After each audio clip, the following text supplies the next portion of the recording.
exclusiva responsabilidad de sus productores y conductores.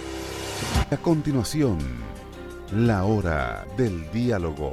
Programa mixto, informativo, recreativo, cultural y de opinión, transmitido en horario todo usuario. Es una producción nacional de sus conductores, Rafael Polanía y Luis Alviares.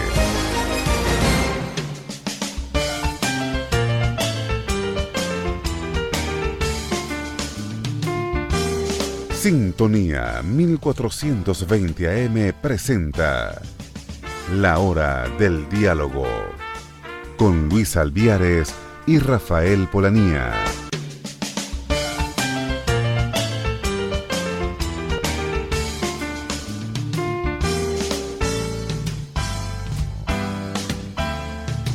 Muy buenos días, queridos amigos, amigos de la radio, amigos de la web.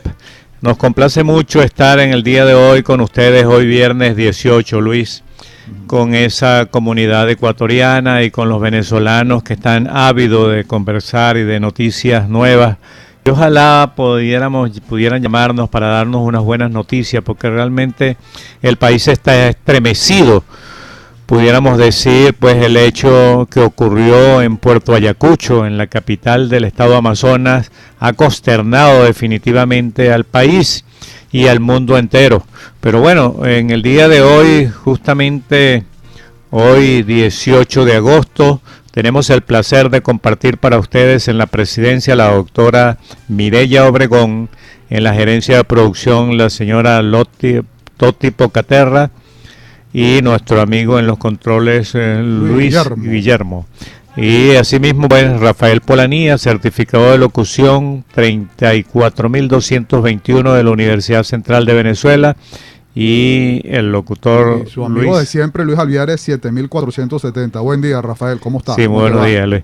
Bueno, Luis, teníamos algo que compartir con nuestros amigos, pero ayer recibimos infinidad de llamadas de familias completas en Puerto Ayacucho, hablando de la situación tan terrible que aconteció en un retén judicial allá en Puerto Ayacucho, en el área de Los Lirios, entre Los Lirios y el aeropuerto Cacique Aramare. Bueno, dicen algunas personas testigos de esa masacre que ocurrió allí, que alcanzan a 100, un centenar, los venezolanos abatidos. Realmente abatidos, esa es la percepción del pueblo de Amazonas, porque de madrugada, cuando estaban durmiendo los reclusos, entraron más de 200 guardias nacionales y equipos especiales del gobierno y masacraron, esa es la palabra que nos transfieren, masacraron a casi 100, algunos dicen que son más de 100 personas que estaban allí privados de la libertad. Y gracias a Dios que en la misma noche, a partir de las 9 de la noche, parece que salieron algunas damas y niños que estaban dentro de ese recinto. Es inexplicable que en nuestra sociedad, en Venezuela, un país democrático donde hay derechos humanos, donde se respeten los derechos humanos y sobre todo donde hay un elemento... Hay un amigo ahí en línea, la entrevista. Adelante, buen día. Perdón, Rafael, alguien nos está... Sí, no, adelante, por favor, identifíquese y por favor, ¿de dónde llama? Adelante. Ok, bueno.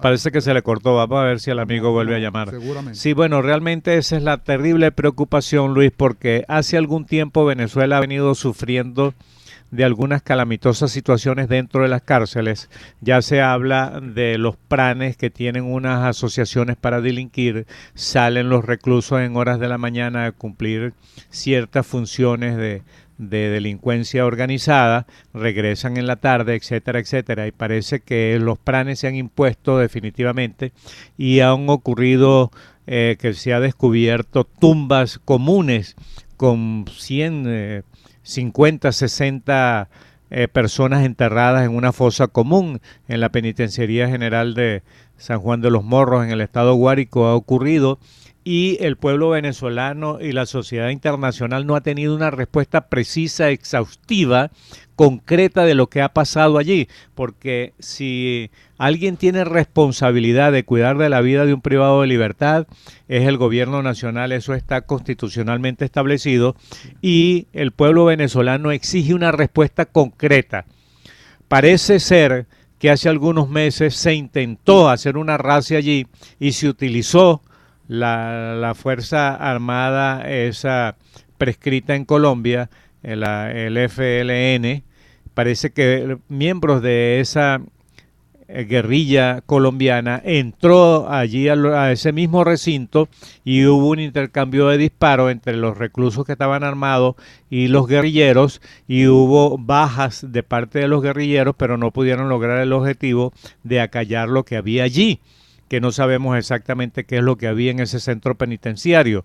Y luego de algunos meses de transcurrido ese hecho lamentable, ejecutado por guerrilleros de la FARC, esto lo digo porque me llamaron de Puerto Ayacucho, me llamaron algunos amigos muy preocupados de la situación, porque el gobierno nacional pretende lanzar un pote de humo y decir que allí solamente hubo negligencia del gobernador y de la policía y tuvo que ir la Fuerza Armada Nacional a poner orden, pero a poner orden en ese sentido. En Venezuela no hay pena de muerte para nadie, en Venezuela no se pueden cometer esos actos sin que los organismos de derechos humanos investiguen. La Asamblea Nacional tiene que investigar, el Ministerio Público tiene que investigar qué fue lo que ocurrió allí, o es que ahora tenemos funcionarios que tienen tan negro el corazón que participan de matanzas completas al pueblo venezolano. Eso es repudiable, sea de quien sea y venga de donde venga. Tenemos al amigo en el aire. Bueno, amigo, por favor identifíquese, de dónde llama y adelante. Bienvenido. Concejal, ¿no? Buenos días, ¿cómo estás, amigo? Aló, buen día, buen día. Estamos... Adelante, adelante. Aló, los escucho, ¿cómo están? ¿Cómo me le va? Muy bien, buen día, ¿cómo estamos? Le habla su amigo Rafael y Luis Alviares. Ajá, dígame, ¿cómo estamos, concejal? ¿Cómo le va? Bien, vale, gracias a Dios. Bueno, ya preparados para este foro que vamos a hacer este martes 22. Ahorita justamente ando con la doctora Heidi, que también estábamos en otro programa de radio, tratando de promocionar este evento de manera que podamos todos los médicos incluirnos en lo que es la crisis política y social de este país, cómo los médicos, la importancia que tiene la participación de los médicos y cómo pueden actuar los médicos en la situación en la que estamos viviendo. Correcto, sí, entendemos que el problema de salud del país es uno, digamos, de los problemas más agudos que tiene ahorita actualmente la sociedad venezolana, entendiendo que aparte de los insumos en los hospitales, clínicas, es la inmensa cantidad de falta de medicina, ¿es así? Sí, así es, amigo. Fíjese, le digo uno de los temas que tenemos, bueno, y ponerlo como ejemplo. Ahorita estamos tratando de ayudar a una joven de 9 años que tiene cáncer en el cerebro y está en este momento hospedada en el Clínico de Caracas. Ha sido tan difícil lograr que el gobierno tenga reconocimiento, o sea, que reconozca la situación y la grave crisis en la que estamos viviendo, de que no ni siquiera en estos momentos podemos ingresarles los medicamentos para que ella pueda ser atendida. O sea, es sumamente difícil mientras tengamos en estos momentos un gobierno, primero, que no es responsable y que no opta las medidas para que podamos salir de la crisis en la que estamos viviendo. ¿Cómo hacemos ahorita? Nosotros nos estamos abocando a lo que es la propia solidaridad de los propios venezolanos, que a través de nuestras redes sociales, que tanto las redes sirven como para cosas malas, pero también sirven para cosas buenas como esta, claro, de cómo pedimos medicamentos, de cómo le damos una mano amiga a las personas que lo necesitan, y de verdad que ha sido increíble la receptividad y cómo nosotros en estos momentos hemos sacado lo mejor de que cada uno tiene los venezolanos para poder darle una mano amiga a quien en realidad lo necesita. Y eso ha sido parte de nuestro trabajo y por eso es tan importante este foro que tenemos el 22 y le agradecemos a ustedes también por también ayudarnos a promocionarnos, porque la idea es que involucremos a todos los médicos, que nos reunamos de manera de cómo podemos actuar en crisis en la que estamos viviendo en nuestro país. Entiendo, doctor. ¿Y en dónde es ese foro? El 22 de este mes, ¿no? El foro va a ser el 22 en el Hospital San Juan de Dios, ajá, a las 6:30 de la tarde en el salón de reuniones del Hospital San Juan de Dios, donde tendremos como ponentes al doctor Enrique Monbrún, que es director de salud, a la doctora Jaide García, que tiene gerencia en salud y es médico internista. Tenemos también a la doctora como ponente Maribel Meléndez, que es médico internista y profesora de la Facultad de la Universidad Central de Venezuela. Perfecto, está bien. Bueno, entonces están todos invitados cordialmente a ese foro que usted nos está señalando el día 22 en el Hospital San Juan de Dios. Rafael. Sí, así es, amigo, así es. Yo realmente quisiera felicitarlos por esa iniciativa de esos foros, porque la opinión pública tiene que enterarse con mucha propiedad y de parte de, digamos, de los científicos sociales para poder nosotros corresponder a esa confianza del pueblo y poder también participar para, digamos, solucionar en parte esta crisis tan terminante que vive el país. Por ejemplo, claro. Pero yo pido que analicen la posibilidad de hacerlo en conjunto en todas las regiones del país, porque fíjate, Gaby Arellano ayer le propuso al gobierno colombiano una propuesta muy interesante de asistencia técnica en todos los sentidos en el área fronteriza. Venezuela tiene más de 2.000 kilómetros con Colombia y allí la situación es realmente caótica. Precisamente estamos hablando de la catastrófica situación en Amazonas, quizás sea otra cosa, pero todo va orientado en el mismo sentido y en la misma dirección de una crisis generalizada.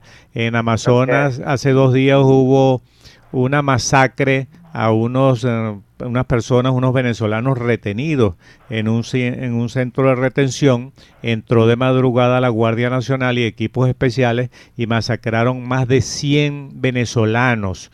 Allí había definitivamente una crisis existencial muy grande y el gobierno responde con agresión, con masacres, con muerte, y eso no debe aceptarse. Por eso yo los quiero felicitar, pero es necesario que podamos aunar esfuerzos a través, nosotros pudiéramos colaborar a través de la radio y nuestros amigos que siempre se unen en otros estados para fortalecer la opinión pública y que sea una acción conjunta que lleve a solucionar en parte el problema y a llamar la atención del liderazgo internacional también, y no hechos aislados. No quiero decir que lo del martes sea un hecho aislado, pero quiero decir que tiene que ser más continuo y tiene que ser más participativo. Todos los venezolanos tenemos que participar allí de alguna manera para garantizar el éxito. Por eso quiero felicitarte y quiero felicitar también a Gaby Orellana. No sé si pudieras conversar con ella para hacer este tipo de foros también en la frontera para fortalecer, como te digo, esa opinión pública y entonces tener el valor democrático y de defensa de nuestros derechos políticos y sociales. Así es, no, y fíjense que es importante, muy importante lo que estás diciendo, porque justamente de tanto hablar con médicos, yo soy economista, yo no soy médico, pero bueno, llevo la Comisión de Desarrollo Social y Bienestar Comunitario, la cual me ha dado la oportunidad de ver muy de cerca la triste realidad que vivimos en el sector de salud en el país.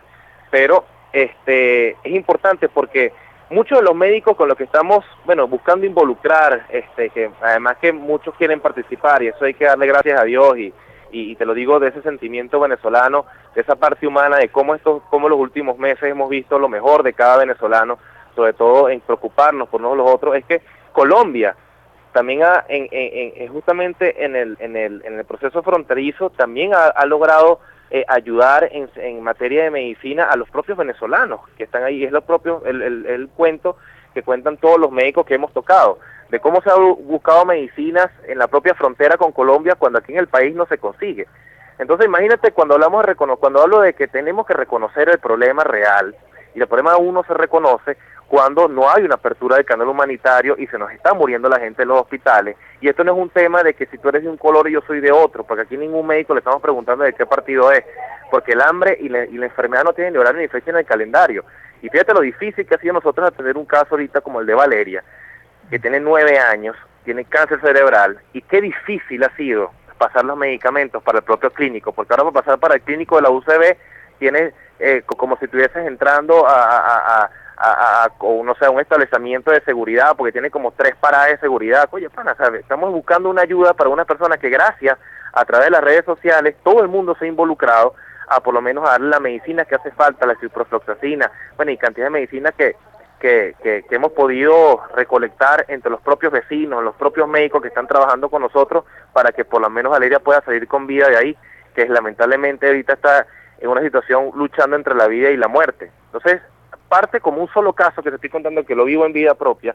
Imagínate la cantidad de casos que tenemos en todo el país, que si estamos hablando del área metropolitana, que supuestamente estamos hablando de lo que es Caracas, que no debería tener, que a comparación de los otros estados que no tienen nada, imagínate en qué le podemos pedir nosotros a estados que lamentablemente son precarias las situaciones de salud que viven en todo el país. Bueno, definitivamente nosotros no estamos viviendo una crisis, creo que esa es una palabra muy socorrida, estamos viviendo la fase superior de una crisis que sería un colapso, y eso es evidente en toda la parte que usted está narrando humana, la falta de medicina, y ese es el canal de ayuda humanitaria que se ha exigido en más de una oportunidad a la gente que detenta en este momento el poder y el poder de decisión para poder hacerlo. Sin embargo, me uno a la felicitación que hace Rafael, porque estas son iniciativas muy importantes. Sin embargo, quisiera, para que esto no quede simplemente como una conversación entre amigos, que usted nos dé las redes sociales por el cual nos podemos contactar, el Facebook, el Twitter, Sí. etcétera, o un correo. Bueno, primero agradecerles a ustedes, amigos, por la oportunidad de ayudarnos a promocionar el evento que tenemos este martes. Correcto. 22 a las 6:30 de la tarde en el Hospital San Juan de Dios. Y también nos pueden contactar en nuestras redes sociales, en Twitter, nos pueden contactar en @LuisOmasa, en Facebook. A Twitter, perdón, @Luisa. Luis Somasa. Luis Somasa, ok. Sí, exacto. Somasa es SOMAZA. Ok. Ese es el Y Twitter. también a través del Facebook, también como Luis Somasa, y en el Instagram también nos pueden comunicar con Luis Somasa. Todos son Luis Somasa. Ah, ok. Bueno, no, ahí está bien claro para cualquiera que quiera. ¿Y algún teléfono, si puede darlo?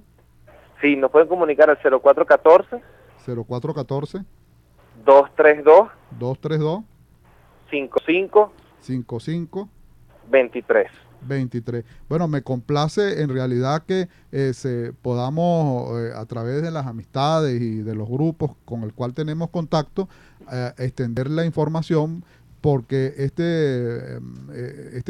esta solidaridad que tiene la ciudadanía, el pueblo venezolano, es muy importante en este momento de colapso, y bueno, y ojalá que las fundaciones, las ONG, todos los que puedan ver con todo este tipo de calamidad, pues como tal lo asumen. Las ONG hacen, perdón que te interrumpa, pero parece que estamos cortando, pero las ONG han hecho un trabajo fundamental en el sector de salud hoy en nuestro país.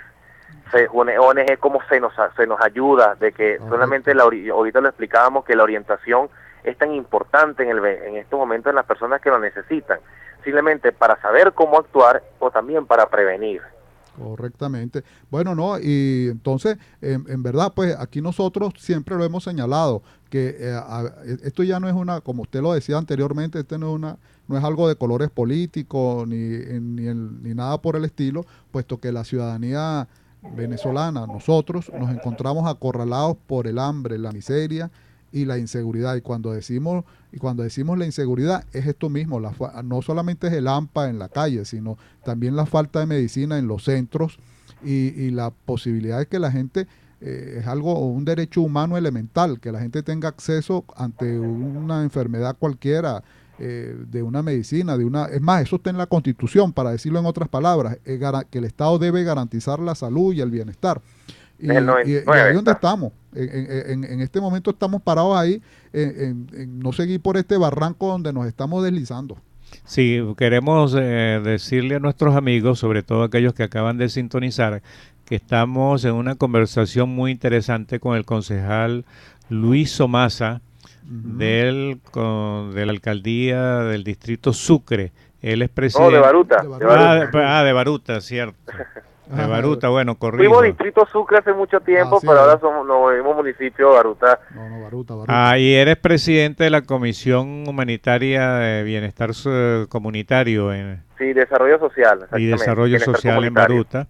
Y están planificando un acto muy interesante donde va a participar una serie de médicos preocupados por la situación del país. Pues queremos entonces anunciarles que estamos conversando precisamente con el concejal Luis Somasa.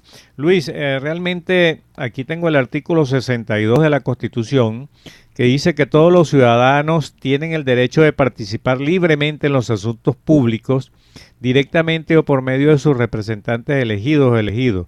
Y dice que la participación del pueblo en la formación, ejecución y control de la gestión pública es el medio necesario para lograr el protagonismo que garantice su completo desarrollo, tanto individual como colectivo. Por eso yo celebro la participación de ustedes y el empeño de persuadir al gobierno que permita la participación de los entes activos organizados para poder paliar esta situación tan caótica y que admitan que han fracasado, pues, y si no han fracasado, pues invéntense otra cosa, pero permitan que el pueblo participe directamente.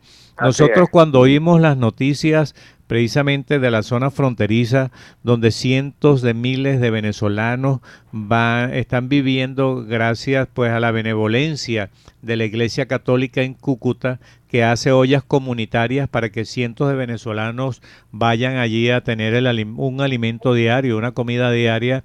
Nos da una tremenda tristeza cuando visitamos los hospitales públicos.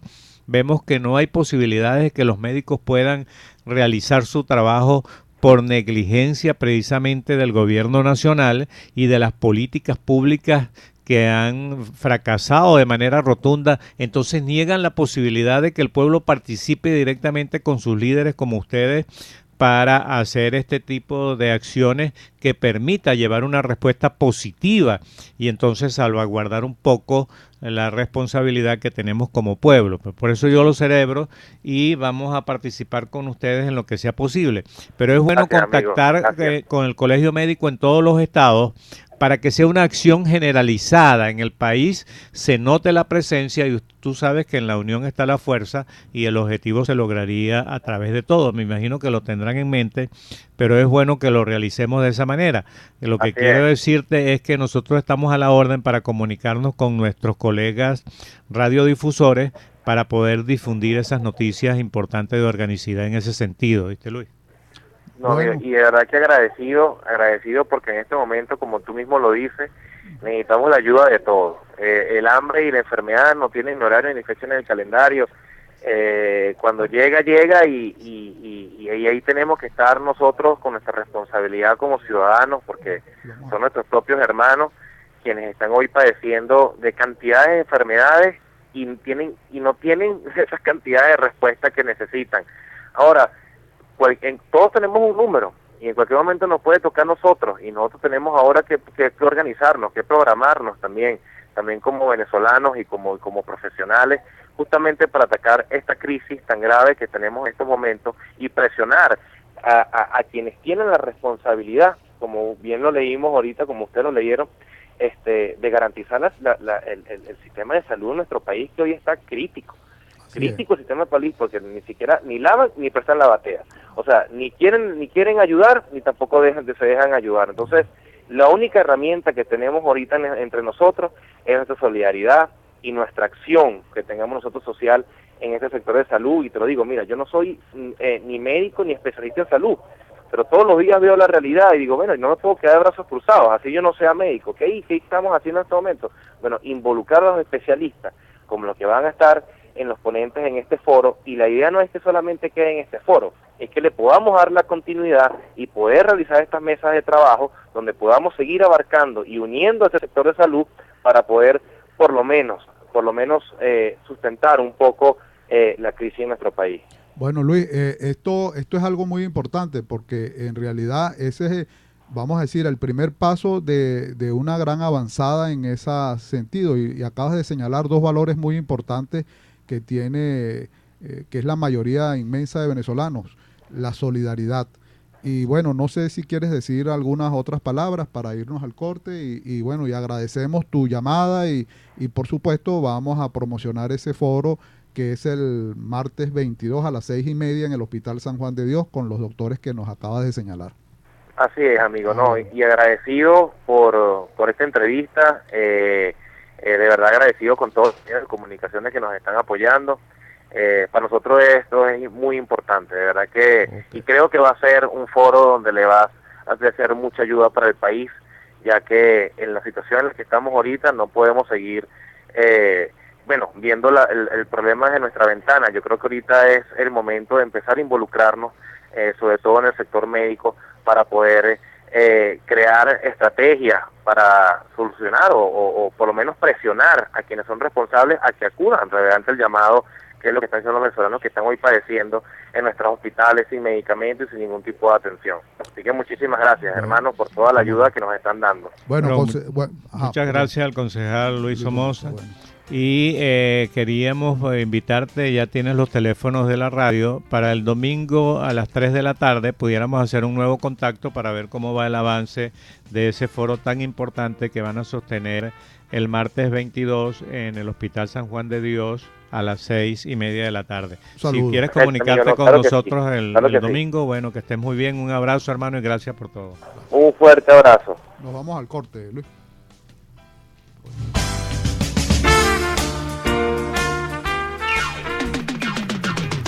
Desde Caracas, para toda el área metropolitana y el estado Miranda, transmite Radio Sintonía 1420 AM.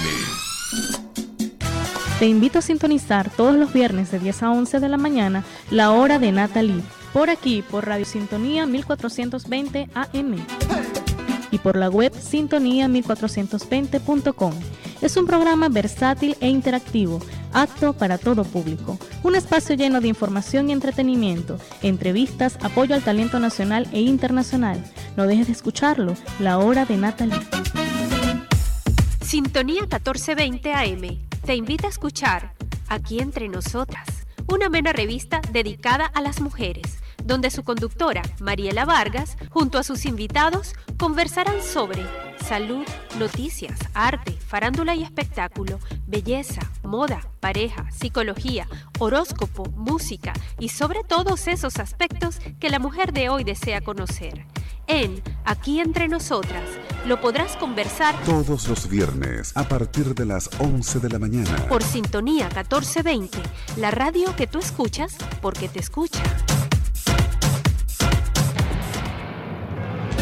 Hablando en serio, el concepto de opinión más optimista de la radio. Un enfoque de 360 grados de las noticias más resaltantes, nacionales e internacionales. De lunes a viernes, de 12 a 12:30 del mediodía. Y los miércoles a partir de las 6 de la tarde. Hablando en serio, por Sintonía 1420 AM. La información más completa en fútbol la encuentras en lavinotinto.com.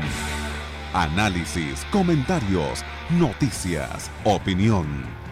De lunes a viernes, de 12:30 a 1:30 de la tarde, lavinotinto.com. Conducido por Juan Carlos Rutilo y presentado por Sintonía 1420 AM. Sintonía 1420 AM.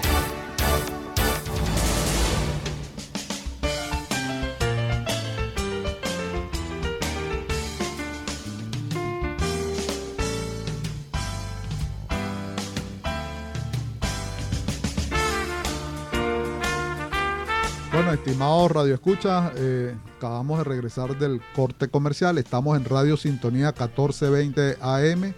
Y bueno, seguimos acá. Ya escuchamos al concejal de Baruta, el señor Luis Somoza, y bueno, están cordialmente todos invitados a asistir al foro el martes 22 a las 6:30 en el Hospital San Juan de Dios. Bueno, Rafael, aprovecho el comentario que estabas haciendo del Amazonas y no sé si, creo que no es ninguna infidencia. Tú, siendo gobernador del estado Amazonas, en una oportunidad, entiendo que inauguraste ese centro penitenciario.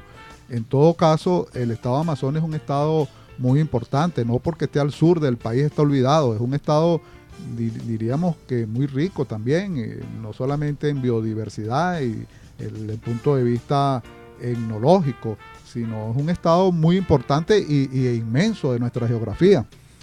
Y ese hecho que se dio allí, simplemente lo que nos queda es hacer el exhorto a las autoridades que le corresponde, porque esas son sus competencias, de aclarar al máximo qué fue lo que sucedió y cómo sucedió, porque es entendido que la gente cuando está procesada, privada de su libertad, la garantía de su vida le corresponde al Estado.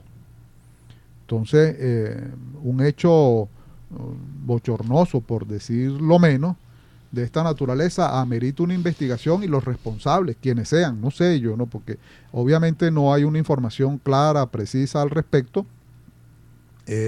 Bueno, las autoridades emitan responsablemente un comunicado oficial explicando al detalle qué fue lo que pasó y en las circunstancias.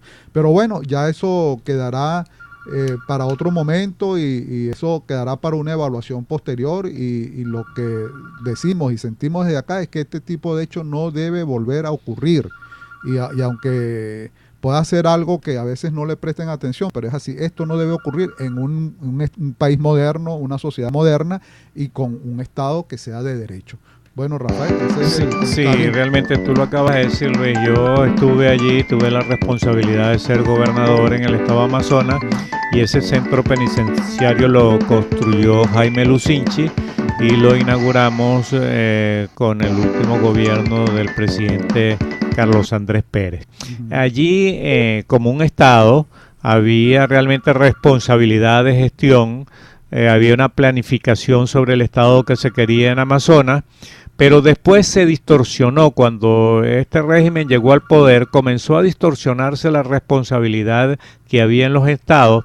Se le entregó a la Fuerza Armada a través del Plan Bolívar 2000 todos los recursos necesarios contrarios a la planificación que se tenía a través del líder de allí, que eran los gobernadores, y entonces se fue realmente despilfarrando recursos. Todo el mundo sabe que ese Plan Bolívar 2000 fue una catástrofe, un proceso de corrupción muy profundo. Entonces la Fuerza Armada siguió actuando en los estados, quitándole competencia a los gobernadores y al poder legislativo, que eran las llamadas asambleas legislativas, y allí se distorsionó de manera absoluta. Luego se crearon corporaciones en los estados donde el gobierno perdió las elecciones.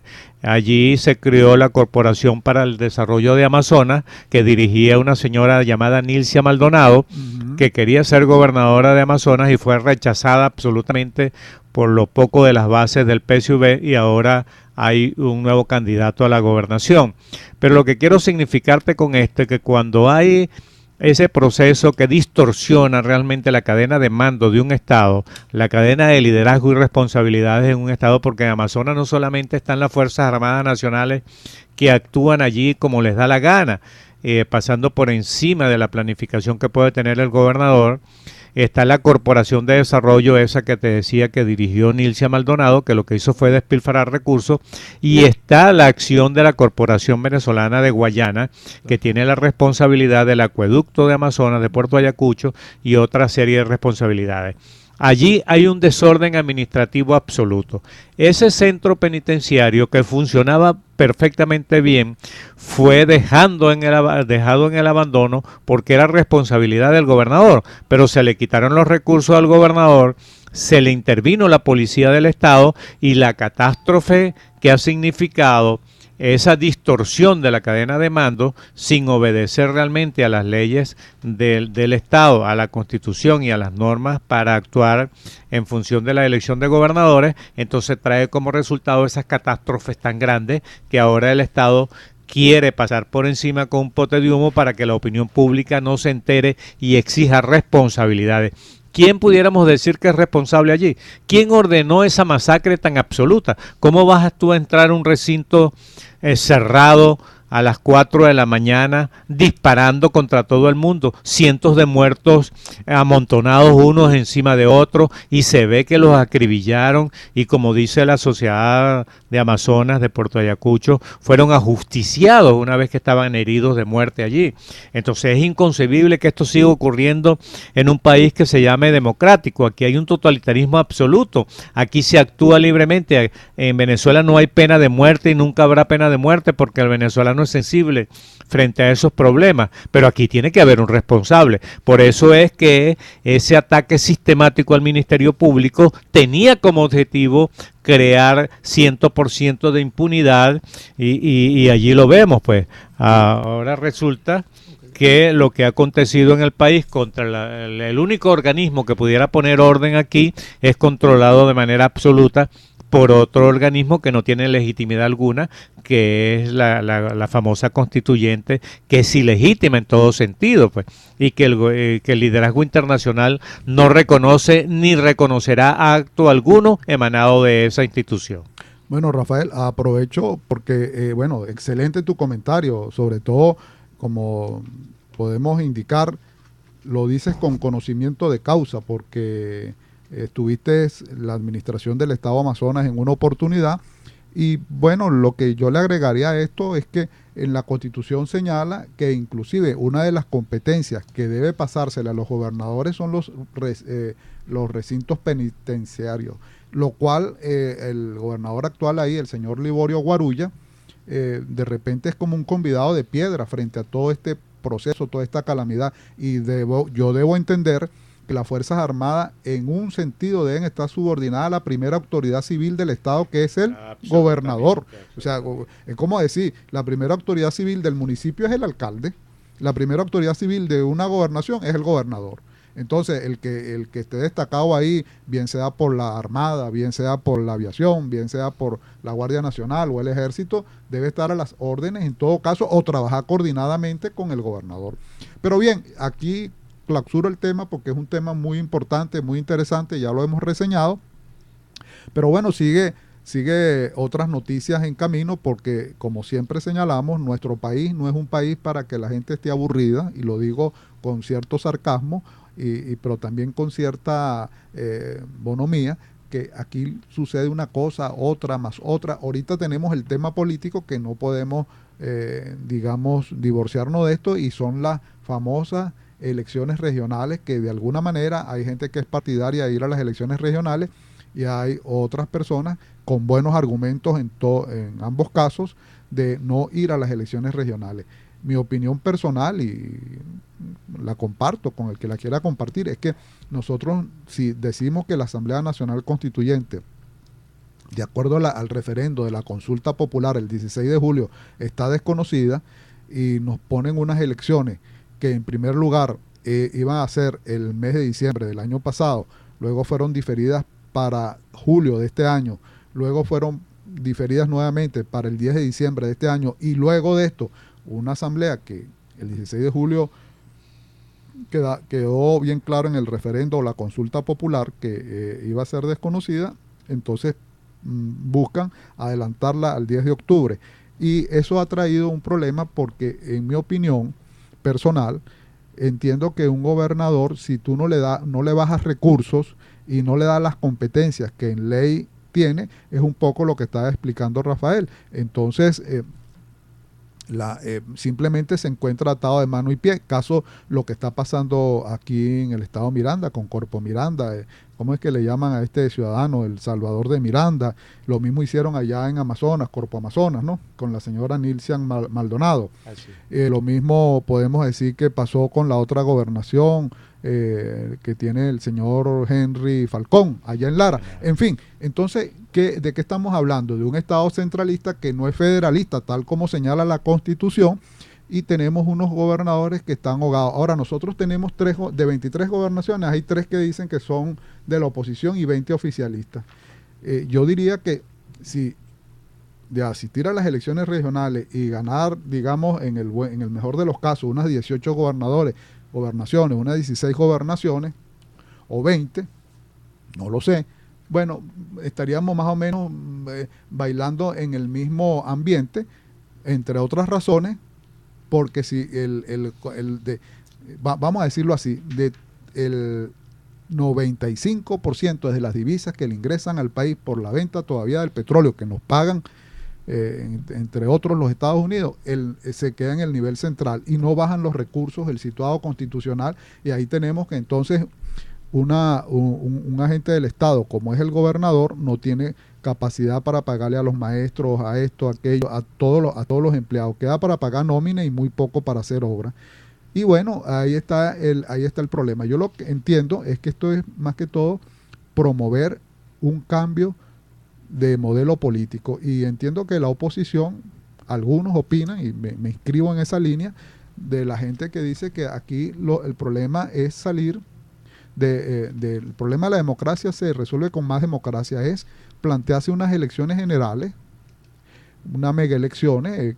Alguien ha planteado que puede ser en el primer trimestre del próximo año, y eso es cierto, y bueno, y por ahí debemos empujar todos. Pero ¿qué pasa cuando unos piensan de una manera, otros? Bueno, la diversidad es entendible y es aceptable, pero a la hora de aplicar una posición debería existir una unidad frente a toda una cantidad de protestas, pues nosotros estuvimos, el país estuvo como 100 días aproximadamente de protesta callejera, y como dicen algunos, la calle se ha venido enfriando, y hay que aprovechar la coyuntura internacional, que es más que de la decisión de la OEA, que ha sido un poco retardada y tal, por esos mecanismos institucionales que tiene ese organismo regional, es la declaración de Lima, Perú, donde es categórico los países más representativos de la región. A lo mejor me equivoco dejando alguno por fuera, Rafael, estimados radioescuchas, pero es Canadá, Estados Unidos, México, Costa Rica, Colombia, Panamá, Perú, Chile, Argentina, Brasil, Uruguay, Paraguay.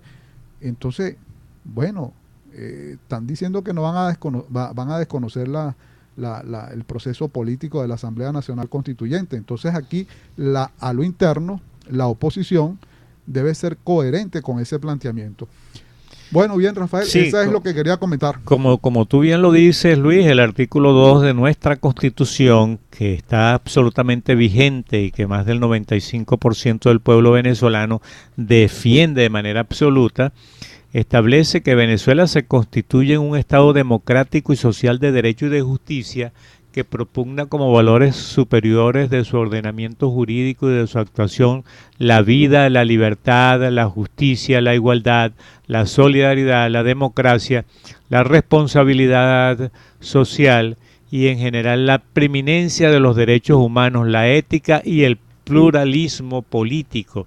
Aquí está establecido, y esto lo digo porque se está anunciando con bombos y platillos una supuesta comisión de la verdad y la justicia que va a proceder a investigar de manera absoluta.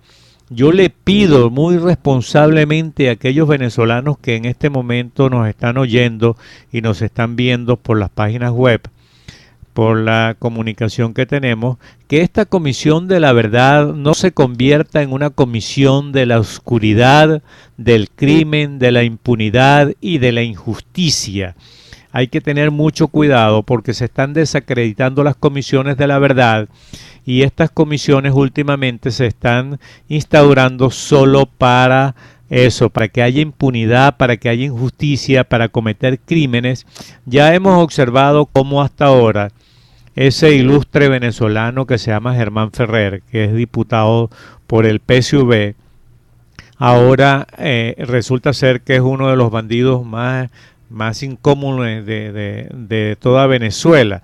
Eso es imposible que un señor y la señora Luisa Ortega Díaz, que bueno, tendrán que convencerme muy bien de las pruebas que tienen, pero yo tengo allí mis dudas de manera absoluta por el hecho de haber actuado de una manera contraria a la presión del régimen y haber hecho algunas investigaciones que supuestamente tienen en Estados Unidos sobre el defalco a PDVSA, sobre las coimas de Odebrecht, sobre los 11 millones de dólares que se ha comentado en una noticia que quedó oculta y que nadie habla de ello, sobre esos 11 millones de dólares que el propio señor Maduro entregó a una compañía de publicidad.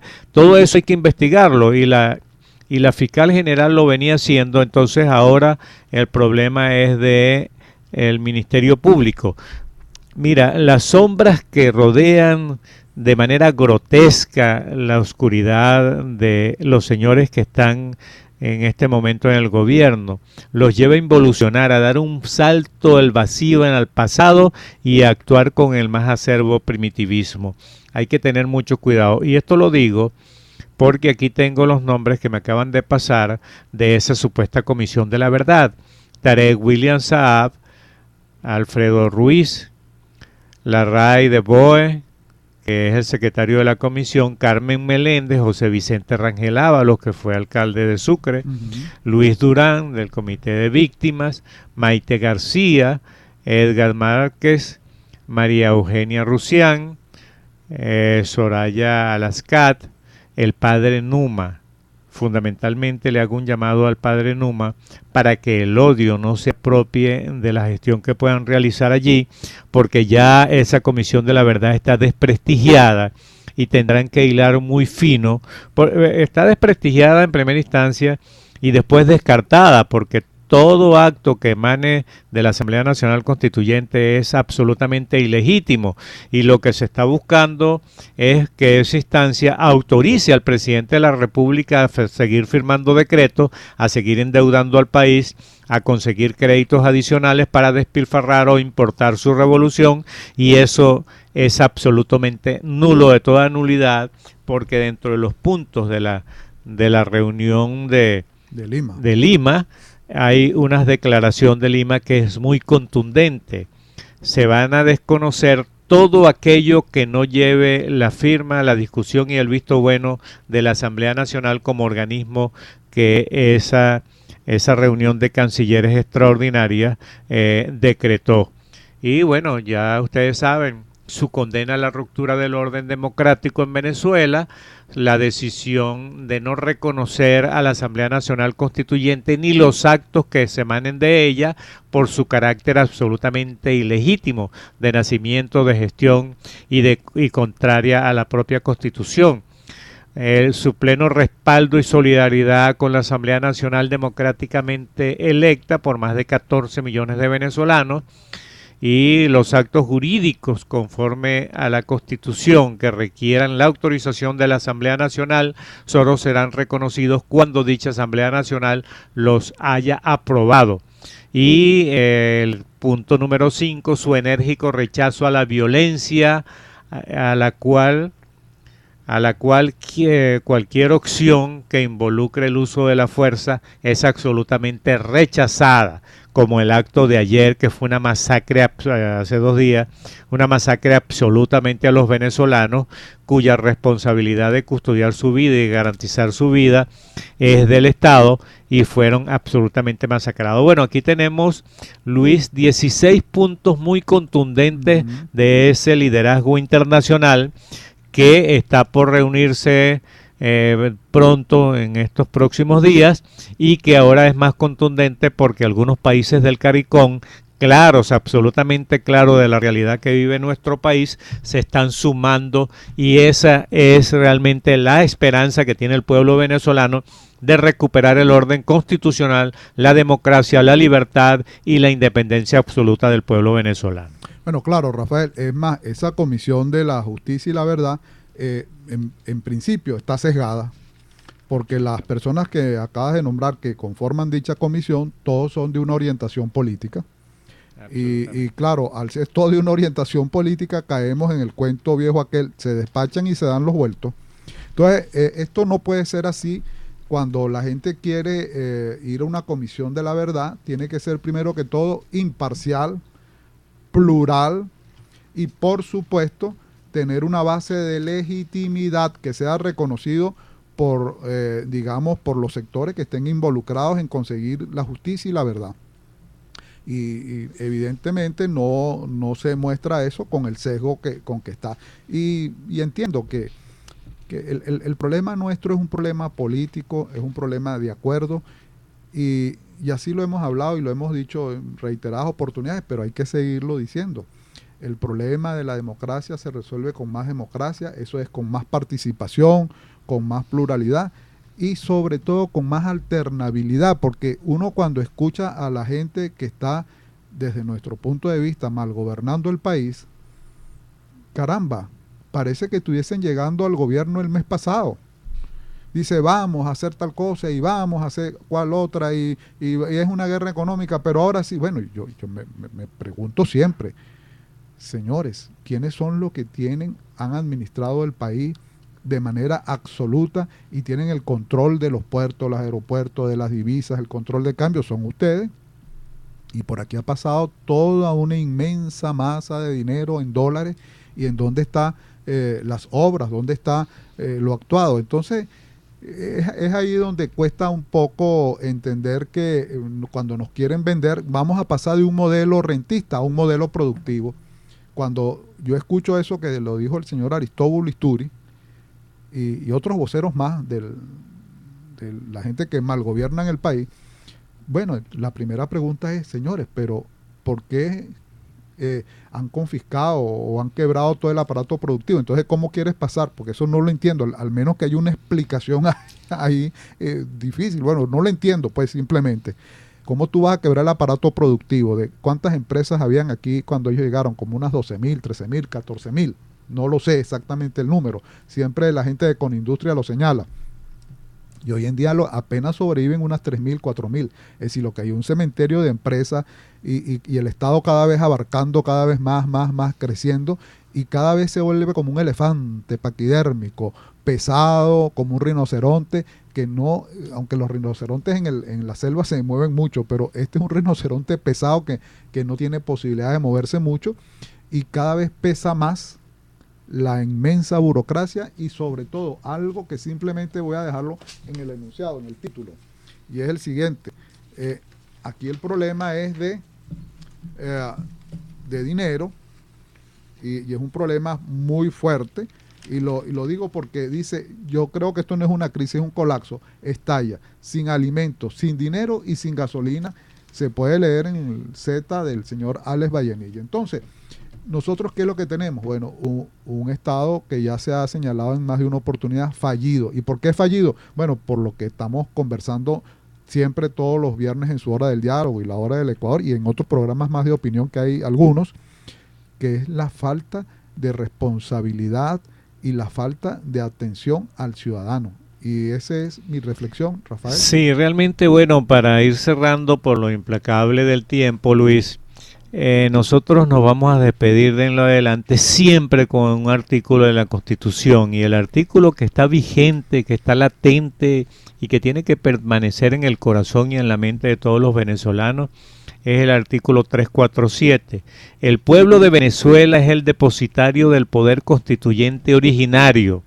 En el ejercicio de dicho poder puede convocar una Asamblea Nacional Constituyente con el objeto de transformar el Estado, crear un nuevo ordenamiento jurídico y redactar una nueva Constitución. Repito, 347. El pueblo de Venezuela es el depositario del poder constituyente originario. Aquí no dice el señor Maduro, el señor del Mazo, el teniente Cabello. Aquí dice el pueblo de Venezuela. Y el pueblo de Venezuela somos todos. Este es el principio de la ilegalidad de esa Asamblea Nacional Constituyente. Y cada vez que llamemos por teléfono, tenemos que identificarnos, la Asamblea Nacional Constituyente es ilegal, es ilegítima y viola nuestros derechos políticos. ¿Cómo está usted? ¿Cómo me le va? Y así iniciar la conversación, porque el pueblo de Venezuela no es tonto, no es estúpido, y pretender abusar de la inteligencia de nuestro pueblo es un hecho que realmente los hunde más. Bueno, mis queridos amigos, no nos queda más, Luis, que despedirnos. Hasta el próximo viernes con la hora del diálogo y hasta el próximo domingo con la hora del Ecuador. Bueno, hoy tuvimos el placer de conversar para todos ustedes, de trabajar para todos ustedes en la presidencia, la doctora Mireya Obregón, En la gerencia de producción, la licenciada Toti López Pocaterra. En los controles, nuestro amigo Luis Guillermo y Rafael Polanía, certificado de locución 34.221 de la Universidad Central de Venezuela. Luis. Y su amigo Luis Alviares, que pase un feliz fin de semana, y 7470, mi certificado. Bueno, un saludo y un abrazo para todos. Feliz fin de semana.